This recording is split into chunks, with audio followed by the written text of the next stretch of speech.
কি সুন্দর ঝকঝকে রোদ উঠেছে দেখুন। তবে ঠান্ডা ঠান্ডা ভাব তো আছেই। আজকে ক্যালগেরিতে আমার বাড়ি থেকে প্রায় 1 ঘন্টার রাস্তা বেরিয়ে পড়লাম।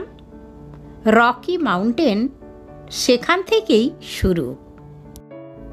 নমস্কার, থ্রু নন্দিতাস লেন্সে আপনাদের সকলকে স্বাগত জানাই। ক্যালগেরি থেকে নর্থ ওয়েস্টে থ্রি সিস্টার্স মাউন্টেন। চলুন আপনাদেরকেও দেখাবো তার সুন্দর মনোরম দৃশ্য। আজ শনিবার, ছুটির দিন, আর ছুটির দিনে ঘরে বসে সময় নষ্ট না করে তাই কিছু স্ন্যাক্স আর খাবার নিয়ে বেরিয়ে পড়লাম। কারণ যেখানে যাচ্ছি আশেপাশের জায়গা খুবই ফাঁকা, সেরকম খাবার দাবার পাওয়া যায় না, তাই সঙ্গে নিয়ে নিলাম। আহ, প্রকৃতির কি সৌন্দর্য! মাঝে মাঝে তাই ব্রেক নিয়ে প্রকৃতির এই সৌন্দর্য উপভোগ করাও হলো, আর নিজেদের কিছু খাওয়া দাওয়াও চলতে লাগলো। আমরা পৌঁছে গেলাম সেই মনোমুগ্ধকর জায়গাটিতে। এই থ্রি সিস্টার্স পর্বতটি হল কানাডার অ্যালবার্টার ক্যানমোর শহরের কাছে অবস্থিত একটি অত্যাশ্চর্য ত্রয়ী পর্বতশৃঙ্গ। ইতিহাসে উল্লেখ করা আছে 1883 সালে অ্যালবার্ট রজার্স থ্রি সিস্টার্সকে থ্রি নান নামে নামকরণ করেছিলেন, কারণ তাদের তুষারাবৃত শৃঙ্গগুলি সাদা ঘোমটা পরা নানীদের মতোই ছিল। পরে অবশ্য 1886 সালে জর্জ ডসন তাদের নামকরণ করেছিলেন থ্রি সিস্টার্স। শৃঙ্গগুলি পৃথকভাবে বিগ সিস্টার, মিডল সিস্টার এবং লিটল সিস্টার অথবা ফেথ, হোপ এবং চ্যারিটি নামে পরিচিত যথাক্রমে। যারা এখানে হাইকিং, ক্লাইম্বিং এই সমস্ত করতে চান তাদের জন্যও যথেষ্ট ব্যবস্থা আছে।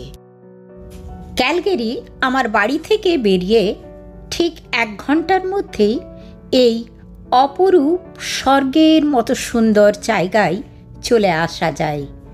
এখান থেকেই রকি মাউন্টেনের শুরু।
আহ, এ যেন স্বর্গ!